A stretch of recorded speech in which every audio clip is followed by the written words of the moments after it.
Hi all, welcome to Star Police Academy, number one police academy in Tamil Nadu. Daily current affairs for TNUs, RB, TNPSC, SSC, RRB banking. So இன்றைய நடப்பு நிகழ்வுகளை பார்க்கலாம். So first எந்த மாநிலம் அதிகமான தொகுதிகளை வச்சிருக்கு அப்படின்றத பார்க்கலாம். மக்களவை தேர்தலில் அதிக தொகுதிகள் கொண்ட முதல் 3 மாநிலங்களில் உத்தரப்பிரதேசம் வந்து பார்த்தீங்கன்னா 80, ஸோ மகாராஷ்டிரம் 48, ஸோ அதுக்கப்புறம் வந்து பார்த்தீங்கன்னா மேற்கு வங்கம் 42 இப்படின்னு இருக்குது. ஸோ 4ஆம் இடத்துல பீகாரும் 5ஆம் இடத்துல தமிழ்நாடும் இருக்குது அப்படின்னு தெரிஞ்சுக்கோங்க. ஸோ நல்லா ஞாபகம் வச்சுக்கோங்க, 31 தொகுதி. நெக்ஸ்ட் நியூஸ், ஆயத்த ஆடைகள் ஏற்றுமதியில் தமிழ்நாடு முதலிடம் அப்படின்னு சொல்லியிருக்காங்க. ஸோ ஆயத்த ஆடைகள்லாம் வந்து பார்த்திங்கன்னா இந்த எக்ஸ்போர்ட் பண்ணுறதுல தமிழ்நாடுக்கு பார்த்திங்கன்னா ஃபர்ஸ்ட் பிளேஸில் இருக்குது அப்படின்றத தெரிவிச்சிருக்காங்க. சரிங்களா? ஸோ அதாவது இது வந்து ஜவுளித்துறை, அதோட டெக்ஸ்டைல் இதில் வந்து வரும். ஸோ பார்த்து வச்சுக்கோங்க. ஸோ இதில் நீங்கள் இது மட்டும் எழுதிக்கிட்டிங்கன்னா போதும். ஆயத்த ஆடைகள் ஏற்றுமதியில் எந்த மாநிலம் முதலிடம்ல இருக்குன்னா ஸோ தமிழ்நாடு தான் வந்து முதலிடம் இருக்குது அப்படின்னு சொல்லியிருக்காங்க. ஸோ நெக்ஸ்ட் நியூஸ் வந்து பார்த்தீங்கன்னா 3வது முறையாக வாகை சூடினார் சிட்சிபாஸ் அப்படின்னு சொல்கிறாங்க. ஸோ சிட்சிபாஸ் இவர் வந்து எந்த ஸ்போர்ட்ஸோட தொடர்புடையவர் அப்படின்னு கேட்டாங்கன்னா ஸோ டென்னிஸ் அப்படின்றத தெரிஞ்சுக்கோங்க.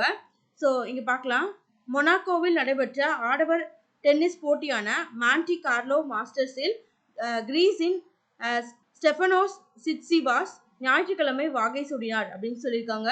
ஸோ உங்களுக்கு கொஸ்டின் கேட்கணும்னா சிட்சிபாஸ் அப்படின்றவர் எந்த ஸ்போர்ட்ஸ் கூட தொடர்புடையவர் அப்படின்னு தான் கேட்கலாம். ஸோ ஆன்சர் வந்து பார்த்தீங்கன்னா டென்னிஸ். ஸோ அதே மாதிரி வந்து பார்த்தீங்கன்னா இரட்டையர், ஸோ இதில் வந்து பார்த்தீங்கன்னா டபுள்ஸில் இப்போட்டியின் இரட்டையர் பிரிவு இதில் வந்து பார்த்தீங்கன்னா ஜோரன், அதுக்கப்புறம் வந்து பார்த்தீங்கன்னா சாண்டர், ஸோ இவங்க 2 பேரும் வந்து பார்த்தீங்கன்னா இரட்டையர் பிரிவில் வென்றிருக்காங்க.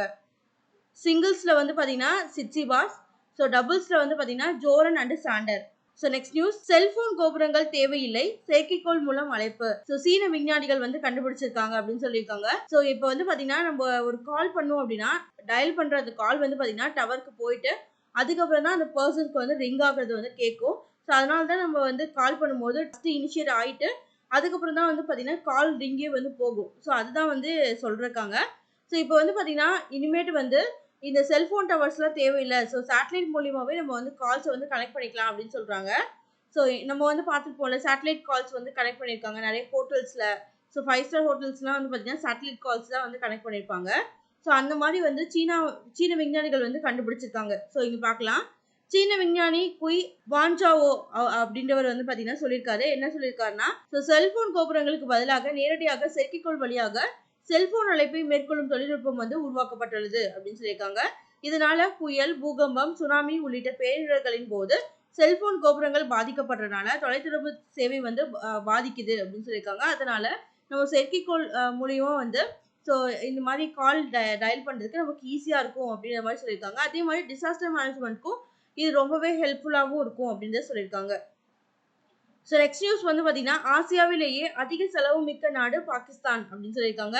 ஸோ ஏன் அப்படின்னா அங்கே வந்து இன்ஃப்ளேஷன் 25% வந்து உயரும் அப்படின்னு வந்து சொல்லியிருக்காங்க. இங்கே பாருங்க, பாகிஸ்தான் கடும் பொருளாதார நெருக்கடியை எதிர்கொண்டு வருகிறது. நடப்பு நிதியாண்டில் அங்கு பணவீக்கம்னா இன்ஃப்ளேஷன் ஸோ 25% உயரும் என்று கடன் மதிப்பீட்டு நிறுவனம் மெனிலா தெரிவித்துள்ளது அப்படின்னு சொல்லியிருக்காங்க.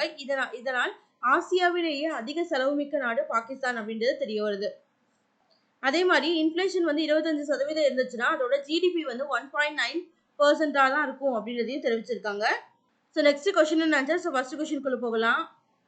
ஸோ அதே மாதிரி இந்த செல்ஃபோன் டவர்ஸ் வந்து அதிகமாக வைக்கிறனால ஸோ இந்த சிட்டுக்குருவிகள்லாம் வந்து இறக்குது. சரிங்களா? ஸோ இதுவும் நீங்கள் தெரிஞ்சுப்பீங்க.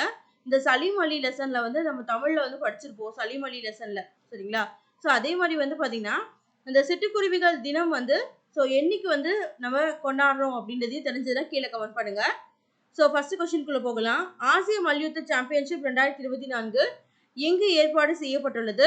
ஸோ ஆன்சர் வந்து பார்த்தீங்கன்னா Kyrgyzstan.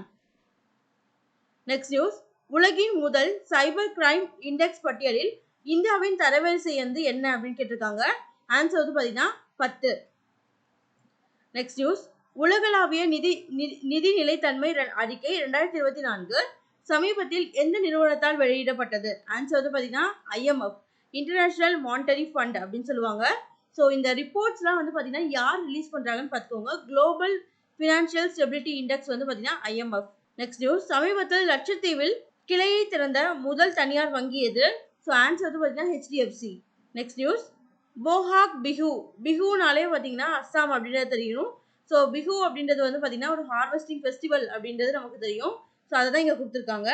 Next news, earth action plastic overshoot day 2024 வெளியிட்ட அறிக்கையின்படி இந்தியாவில் ஒரு நபர் எவ்வளவு பிளாஸ்டிக் கழிவுகளை வந்து உருவாக்குறாரு அப்படின்னா 8 கிலோ. ஸோ இது வந்து நீங்கள் வந்து எங்கே இந்த பாயிண்ட் எல்லாம் கோட் பண்ணி எழுதலாம் அப்படின்னா மெயின்ஸில் வந்து இந்த டே வந்து நம்ம இருக்குது. ஸோ இதில் வந்து ஒரு பர்சன் 8 kg வரைக்கும் வந்து பார்த்தீங்கன்னா பிளாஸ்டிக் வந்து உருவாக்குறாரு அப்படின்றத நீங்கள் எழுதலாம். ஸோ அதாவது பிளாஸ்டிக்ஸால ஏற்படுற நன்மை தீமைகள் கேட்டாங்கன்னா ஸோ அதில் வந்து நீங்கள் இதை கோட் பண்ணலாம். Next news, operation Meghdoot April 13 அன்று 40 ஆண்டுகளை நிறைவு செய்தது. ஆப்ரேஷன் மேக்தூத் எதனுடன் தொடர்புடையது? ஆன்சர் வந்து பார்த்தீங்கன்னா சியாச்சின் கிளேஷியர். ஸோ அங்கே நடந்த ஒரு ஆப்ரேஷனை பற்றி தான் பேசுறது தான் operation Meghdoot. Next news, TSAT-1A செயற்கைக்கோளை விண்ணில் செலுத்த எந்த நிறுவனத்தின் ராக்கெட் பயன்படுத்தப்பட்டது? ஆன்சர் வந்து பார்த்தீங்கன்னா ஸ்பேஸ் எக்ஸ். சரிங்களா?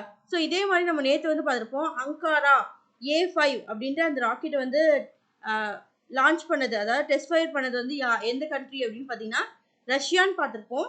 ஸோ நேற்று நியூஸில் வந்து பார்த்துருப்போம். நல்லா ஞாபகம் வச்சுக்கோங்க. Ankara A5.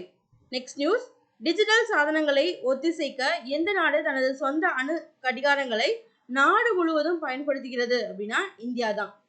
ஸோ இது வந்து நமக்கு ஜியாகிரபி கொஸ்டின். ஸோ இது நம்மளோட டிவைஸ் வந்து என்னன்னு கேட்பாங்க. சரிங்களா? ஸோ ஓன் அட்டாமிக் கிளாக்ஸ் வந்து எந்த நாடு வந்து வச்சிருக்கு அப்படின்னா அது வந்து இந்தியா தான். நெக்ஸ்ட் நியூஸ், ஜிக் என்ற புதிய தங்க ஆதரவு நாணயத்தை எந்த நாடு அறிமுகப்படுத்தியது? ஸோ இந்த பேர்லேயே இருக்கு. இசட்ஐ அப்படின்றது ஜிம்பாப்வேயை குறிக்குது. ஜி அப்படின்றது கோல்டு குறிக்குது. ஸோ இதை வச்சு நீங்கள் கெஸ் பண்ணிடலாம் ஜிம்பாப்வே அப்படின்னு சொல்லிட்டு. ஸோ அவ்வளோதான், இதோட இன்றைய நடப்பு நிகழ்வுகள் நிறைவடைந்தது. நன்றி.